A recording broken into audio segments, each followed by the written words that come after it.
दोस्तों, क्या विपक्ष का उत्साह सत्ता पक्ष को परेशान कर रहा है? आखिर राज्यसभा में सुधांशु त्रिवेदी को मोदी चालीसा पढ़ना कैसे महंगा पड़ गया? सब कुछ विस्तार से मैं आपको बताने वाली हूँ। साथ में आपको ये भी बताने वाली हूँ कि राज्यसभा और लोकसभा में आज कैसे जबरदस्त हंगामा हुआ। लोकसभा तो सीधे मंडे तक के लिए स्थगित कर दी गई क्योंकि सैटरडे संडे वैसे भी संसद नहीं चलती, लेकिन राज्यसभा में हंगामे के बीच ही सदन की कार्यवाही चलती रही। और आपको बता दें, राज्यसभा और लोकसभा दोनों जगह विपक्ष के सांसदों ने नीट परीक्षा को लेकर चर्चा की मांग करते हुए पहले चर्चा की मांग की और जब चर्चा नहीं हुई तो हंगामा शुरू कर दिया। इस हंगामे के बीच सरकार की तरफ से सुधांशु त्रिवेदी अपनी बात रख रहे थे, लेकिन इस बीच जो बातें उन्होंने बोली दोस्तों, उसको सुनकर ऐसा लग रहा है कि क्या वाकई में मोदी जी या उनकी सरकार अब तक ये बात एक्सेप्ट नहीं कर पाई है कि उनकी सरकार बहुमत की सरकार नहीं है। क्योंकि सुधांशु त्रिवेदी संसद के अंदर ये बात बोल रहे हैं कि मोदी जी को बहुमत मिला, जबकि मोदी जी को बहुमत नहीं मिला है। दोस्तों देखिए, सुधांशु त्रिवेदी ने एग्जैक्टली ये शब्द बोले हैं संसद में। दोनों जगह पटाखे छूट रहे थे, भाजपा कार्यालय में भी और कांग्रेस कार्यालय में भी। ऐसा क्यों हो रहा था? हमें तो स्पष्ट बहुमत मिला, लगातार तीसरी बार सरकार बनाई, मगर वहां पर तालियां क्यों बज रही थी महोदय?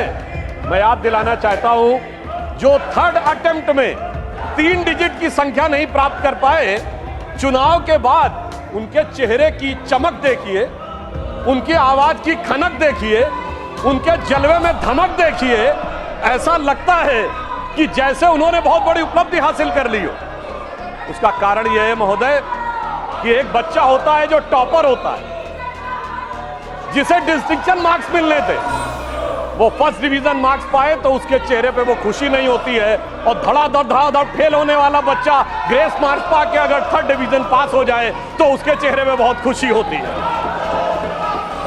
मैं ये भी बताना चाहता हूं महोदय, एक जो हमारे कांग्रेस के साथियों में बहुत उत्साह और उल्लास नजर आ रहा है, तो मैं एक अपना अनुभव बताना चाहता हूं। हमारे जनरेशन के जो लोग हैं उन्हें याद होगा कि उस जमाने में जब परीक्षा का परिणाम आता था तो सिर्फ डिवीजन पता लगती थी। फर्स्ट डिवीजन एक, रोमन में सेकंड डिवीजन और थर्ड डिवीजन। एक हम लोगों के मोहल्ले में सज्जन थे, वो थर्ड डिवीजन पास हुए, एक लड़का, और एक फर्स्ट डिवीजन पास हुआ। फर्स्ट डिवीजन वाला मेरिट एक्सपेक्ट कर रहा था, तो फर्स्ट डिवीजन वाले के यहाँ खुशी नहीं थी, तो दूसरे ने पूछा, भाई तुम थर्ड डिवीजन पास हुए हो तो तुम्हारे अंदर खुशी क्यों है, इतनी खुशी क्यों है? तो जानते हैं थर्ड डिवीजन वाले ने क्या जवाब दिया?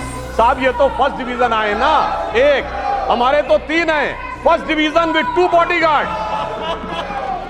तो क्या प्रधानमंत्री मोदी, उनकी सरकार, उनकी पार्टी के लोग ये एक्सेप्ट ही नहीं कर पा रहे हैं दोस्तों कि इस देश की जनता ने उनकी पार्टी को बहुमत नहीं दिया है और वो अल्पमत में है उनकी पार्टी, इसीलिए उनको गठबंधन के सहयोगियों की जरूरत है। दोस्तों बहुमत एनडीए को मिला है, बहुमत एनडीए को मिला है और बीजेपी को बहुमत नहीं मिला। ये बात मोदी जी भी जानते हैं, ये बात सुधांशु त्रिवेदी भी जानते हैं। तो दोस्तों सुधांशु त्रिवेदी ये कहते हैं कि खामखा खुश हो रहा है विपक्ष, खामखा विपक्ष में इतना जोश है। हालांकि विपक्ष को लड़ने का मैंडेट जनता ने दिया है। जनता चाहती है कि इस देश में संसद के अंदर हो, संसद के बाहर हो, एक स्वस्थ बहस हो और न केवल सरकार से सवाल पूछे जाए बल्कि मजबूती से विपक्ष अपनी बात रखे।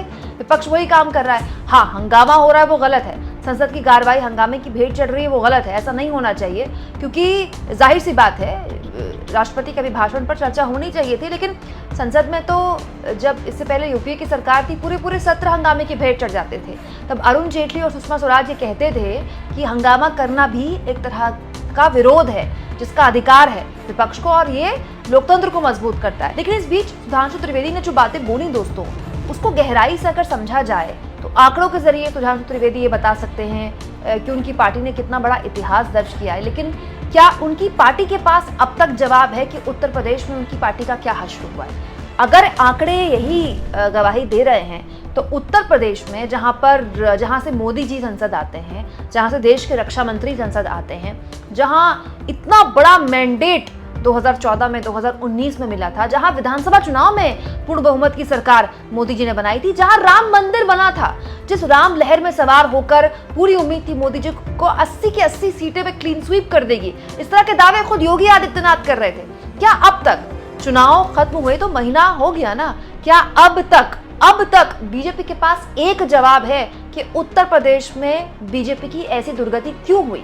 दोस्तों केवल सीटें ही नहीं घटी हैं, उत्तर प्रदेश में पिछड़े और दलितों ने बड़े स्तर पर बीजेपी का साथ छोड़ा है, जो बीजेपी के लिए एक बहुत बड़ी मुसीबत है, क्योंकि ये वो लोग हैं जिनको 2014 और 2019 में सोशल इंजीनियरिंग का नाम लेकर बीजेपी ने अपने साथ जोड़ा था। ये वो वोट बैंक है दोस्तों जो एक वक्त में मायावती का वोट बैंक हुआ करता था। और ये किस पार्टी के पास गया?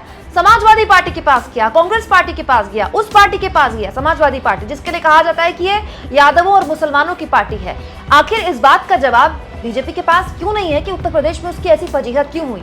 इसके अलावा महाराष्ट्र, यहाँ तो सिंगल डिजिट पर आकर रुक गई। महाराष्ट्र में इतना शर्मनाक परफॉर्मेंस, मतलब उत्तर प्रदेश के बाद मुझे लगता है महाराष्ट्र वो राज्य है जिसको लेकर किसी के बारे में कोई जवाब नहीं है।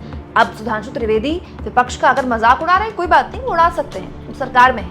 लेकिन क्या सुधांशु त्रिवेदी अपनी पार्टी से आंख में आंख डालकर एक सवाल पूछ सकते हैं कि मोदी जी जिस महाराष्ट्र में शरद पवार को भटकती आत्मा कह रहे थे, उद्धव ठाकरे को नकली शिवसेना कह रहे थे, वहां उनकी खुद की पार्टी सिंगल डिजिट पर क्यों आकर रुक गई? जिस महाराष्ट्र में 2 पार्टियों को तोड़कर 4 पार्टियां कर दी गई, क्या कुछ नहीं किया गया? उस महाराष्ट्र में भी ऐसी दुर्गति बीजेपी की कैसे हुई? पश्चिम बंगाल को लेकर कितनी बड़ी बड़ी बातें की गई, बड़ी बड़ी रैलियां मोदी जी ने की।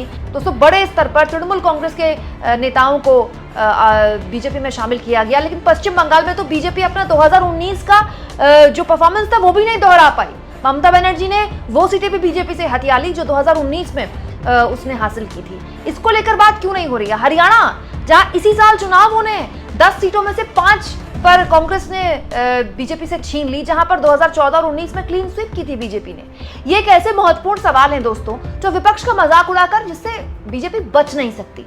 सवाल ये कि आप शेरो शायरियों में या भाषणों में बता सकते हैं कि ये आपकी कितनी बड़ी उपलब्धि है, लेकिन इस बात को तो आपको स्वीकार करना होगा ना कि ये एक बैसाखी वाली सरकार है जिसको लेकर आपको 2 पार्टियों पर निर्भर होना है। और उससे भी महत्वपूर्ण, जिन 3 राज्यों में इसी साल विधानसभा चुनाव होने हैं, महाराष्ट्र, दिल्ली और हरियाणा, इन 3 राज्यों को लेकर अभी तक बीजेपी के पास कोई रोड मैप नहीं है। दिल्ली को अगर आप छोड़ दें तो हरियाणा और महाराष्ट्र में बीजेपी ने बहुत खराब परफॉर्म किया है। अभी तक बीजेपी जवाबदेही नहीं तय कर पाई है कि इन 2 राज्यों में, महाराष्ट्र और हरियाणा में, हार के लिए जिम्मेदार कौन था। संसद में आप मोदी चालीसा पढ़ सकते हैं, लेकिन बड़ा सवाल यह है कि अब इसी साल जब आपको लोगों के बीच एक बार फिर से चुनाव में जाना है और वहां अगर आपको सेटबैक लगता है तो फिर आपके पास क्या जवाब होगा? क्या लगता है आपको दोस्तों? संसद में बातें बोलना और जमीन पर चुनाव में उन बातों को कॉन्ट्रडिक्ट करना, उन बातों को जनता के बीच रखना, क्या बीजेपी के लिए इतना आसान होगा? बीजेपी के पास क्या जवाब है कि इन अलग अलग राज्यों में जहां उसकी धाक हुआ करती थी, जहां डबल इंजन की बात हुआ करती थी, जहां गोदी मीडिया नारे लगाया करती थी, मोदी मोदी के, योगी योगी के, वहां बीजेपी की ऐसी दुर्गति हुई तो आखिर उसके लिए जिम्मेदार कौन है? और उस जिम्मेदार को अब तक बीजेपी पनिश क्यों नहीं कर पाई है? अब तक बीजेपी एक शख्स ऐसा क्यों नहीं ढूंढ पाई है जिसके लिए बीजेपी कह सके कि उत्तर प्रदेश में या हरियाणा में या महाराष्ट्र में हमारी हार के लिए ये जिम्मेदार है? कमेंट बॉक्स में जरूर लिखें और जितना हो सके दोस्तों चैनल को शेयर करें, सब्सक्राइब करें और थैंक्स और ज्वाइन के ऑप्शन से अगर आप चाहें तो कुछ आर्थिक मदद भी चैनल की जरूर करें।